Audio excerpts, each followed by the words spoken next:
दोस्तों आज रात में महिला किचन में जाती है और वहां जाने के बाद वह 2 गिलासों में दूध डालती है। दोस्तों अब तो वह उस गिलासों में चम्मच डालकर कुछ मिला रही होती है। एक गिलास में जो नींद की गोलियां होती हैं और दूसरे गिलास में शक्तिवर्धक दवाइयां होती हैं। अब तो वह उन गिलासों को लेकर अपने बेडरूम की तरफ बढ़ती है। वहाँ पर जहाँ उसका पति होता है वह उस जो नींद की दवाई वाला गिलास है वह अपने पति को देती है और कहती है कि दूध पी लीजिए। और जो दूसरा गिलास था जिसमें वो शक्तिवर्धक दवाएं थी उनको वह बाहर बैठे हुए अपने देवर को देती है और कहती है कि लो देवर जी ये दूध पी लीजिए। अब तो वह जैसे उसके पति ने वह दूध पिया है, वह दूध पीने के बाद करीब 10 मिनट बाद वहीं ढेर हो जाता है। ढेर यानी कि नींद में, गहरी नींद में सो जाता है। जैसे वह सोता है अब तो वह जो महिला है जिसने वह दूध उसको दिया था वह अब अपने देवर के पास आती है और देवर को प्यार से अपने बाहों में भरते हुए कहते हैं कि आज उसको खुश कर दो। अब तो वह देवर अपने भाभी को ऐसे ही खुश करने में लग गया था, लेकिन वह भाभी कहती है कि नहीं, वह जो तेल की शीशी रखी है उस तेल की शीशी को लो और उसकी कमर पर मालिश कर दो। दरअसल वह घर में काम करते करते थक गई है, परेशान हो गई है और वह अब आगे काम नहीं कर पाएगी। अब तो वह जो लड़का है वह अपने भाभी की इसी प्रकार से मालिश करता है और वह कैसे कैसे अपनी भाभी को तेल लगा रहा है। आप इस पूरे मामले को जानकर हैरान रह जाएंगे। मेरी आपसे विनती है आप अंत तक इस कहानी को जरूर देखें। नमस्कार, आदाब, सत श्री अकाल दोस्तों, स्वागत है आपका हमारे YouTube चैनल किस्से क्राइम के। और दोस्तों आपसे वही प्यार भरी गुजारिश, आगे बढ़ने से पहले हमारे चैनल को सब्सक्राइब करना, नोटिफिकेशन की बेल को दबाना बिल्कुल ना भूलें।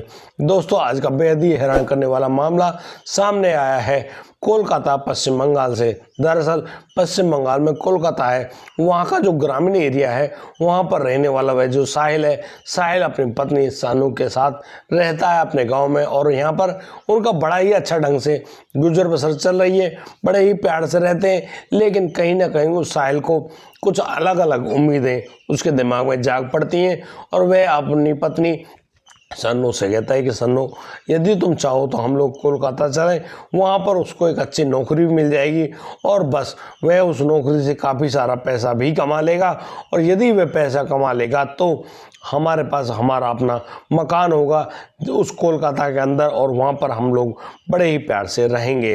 अब तो वह जो लड़का है वह साहिल अपनी पत्नी सन्नू के साथ कोलकाता आ जाता है और यहाँ किराए पर एक मकान को लेता है और वहाँ पर रहने लगता है। वह अपनी नौकरी भी शुरू कर देता है। दरअसल वह जो लड़का है वह फोटोग्राफी का काम किया करता है और उसको फोटोग्राफी में काफ़ी अच्छे अच्छे ऑर्डर मिलने लगते हैं कोलकाता से।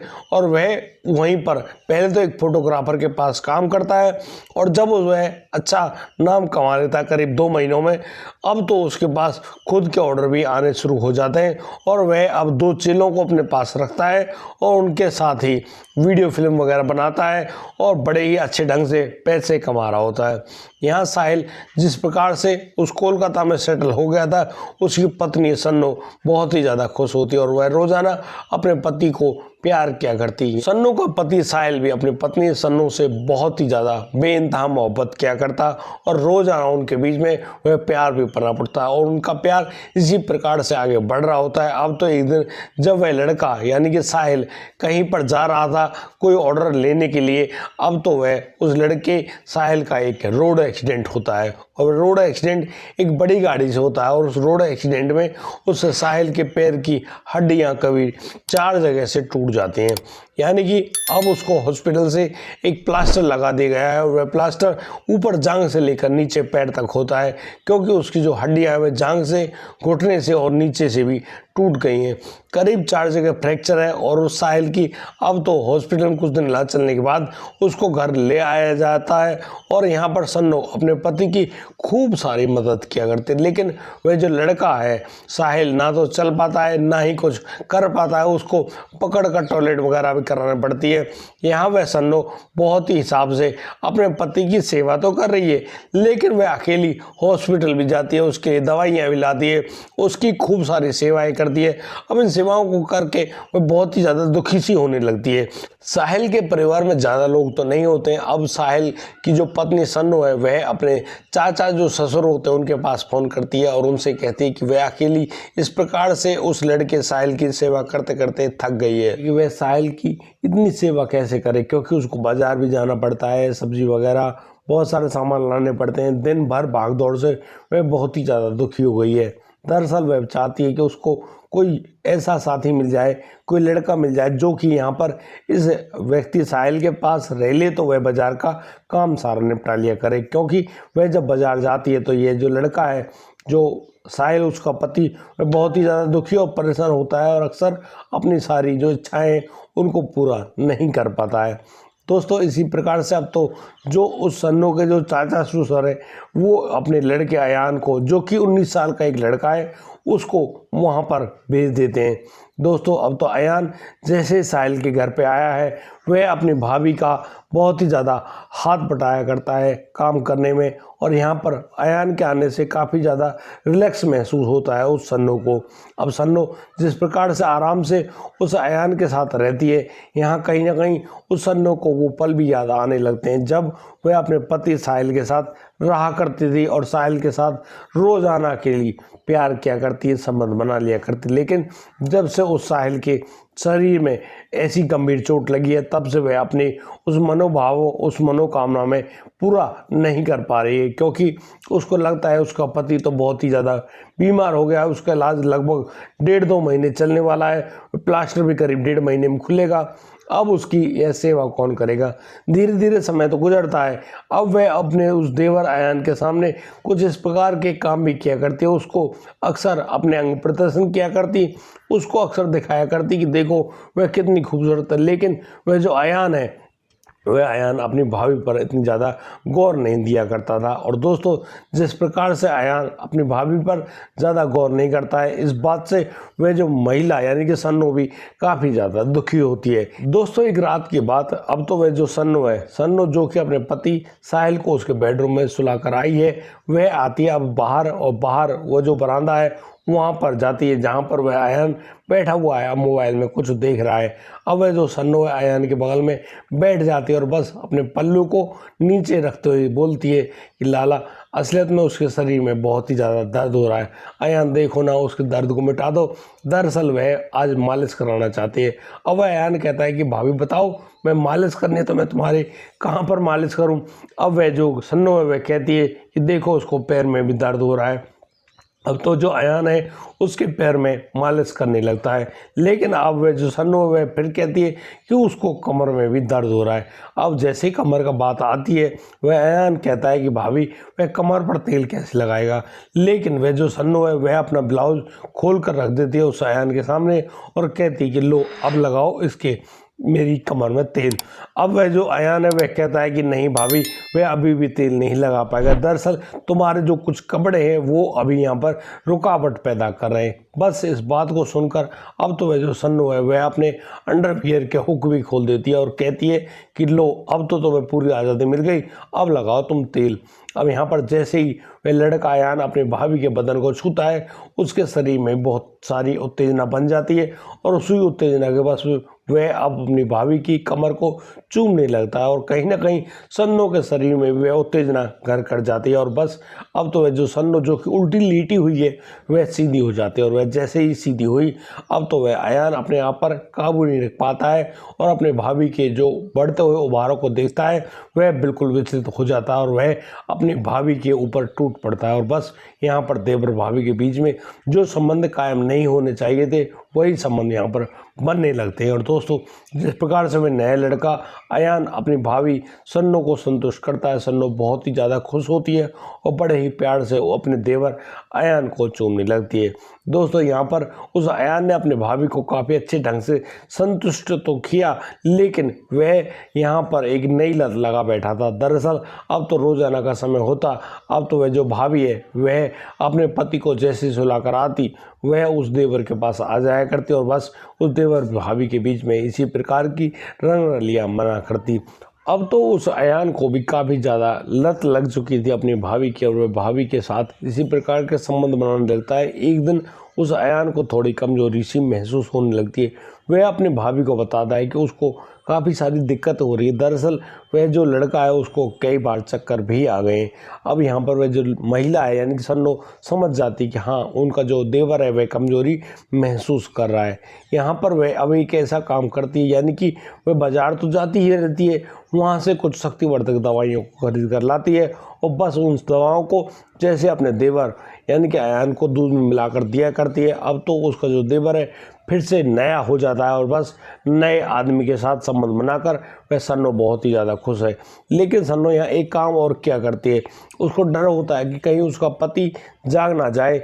इसी वजह से वह अब एक गिलास दूध में तो उन नींद की गोलियों को मिलाकर अपने पति को पिला दिया करती है और उसको उसका पति जब सो जाया करता उसके बाद वह अब अपने देवर के जो दूध है उसमें उन शक्तिवर्धक दवाइयों को मिलाकर रखती, उसको पिलाती तो फिर उसके साथ इसी प्रकार के संबंध बनाया करती।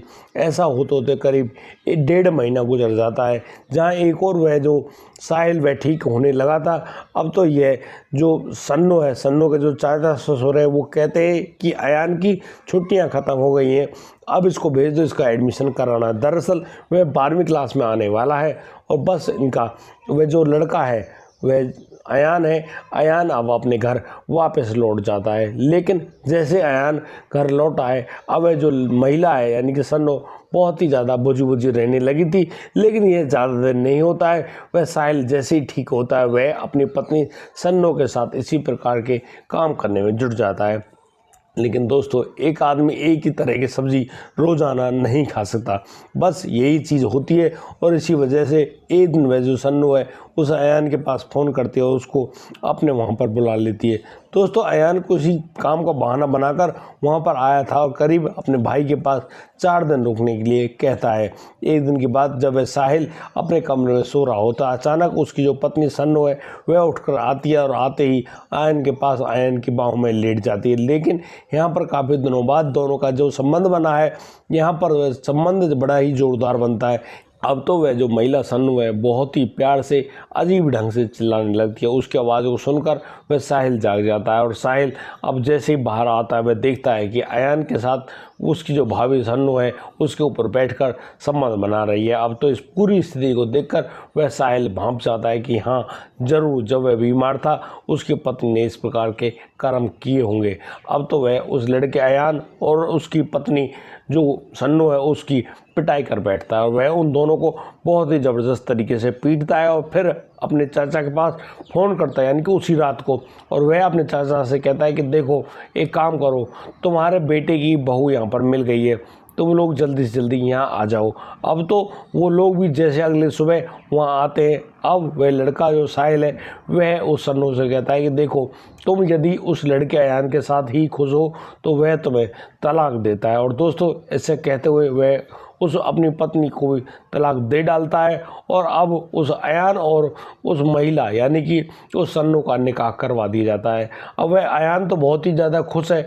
सन्नो जो कि हक्की बक्की रह गई कि उसको कभी भी ऐसी उम्मीद नहीं थी कि उसको उसका पति साहिल छोड़ देगा। लेकिन यहाँ पर ये सब तो हुआ है। अब वह जो साहिल है वह एक और अहम निर्णय लेता है। दरअसल वह कहता है कि वह अब अपने घर ज़िंदगी में कभी भी नहीं जाएगा, यानी कि अपने गांव कभी भी नहीं जाएगा। वह हमेशा यहीं रहेगा, चाहे जैसी भी हालात हो जाए। क्योंकि यदि वह अपने घर गया, अपने गांव गया, तो उसको बहुत सारे ऐसे प्रश्न होंगे उस समाज जिनका सामना वह शायद नहीं कर पाएगा। और वह बहुत ही ज़्यादा खुश है कि उसके भाई की शादी हो गई है और बस ये जो सन्नो कहीं पर बाहर धूल नहीं खा रही है, बस इसने इस भाई के साथ ही धूल खाई तो बस ये यहीं पर सही रहेगी। अब इस पूरे फैसले से यहाँ पर जो दुखी है असलियत में वह दुखी होता है सन्नो।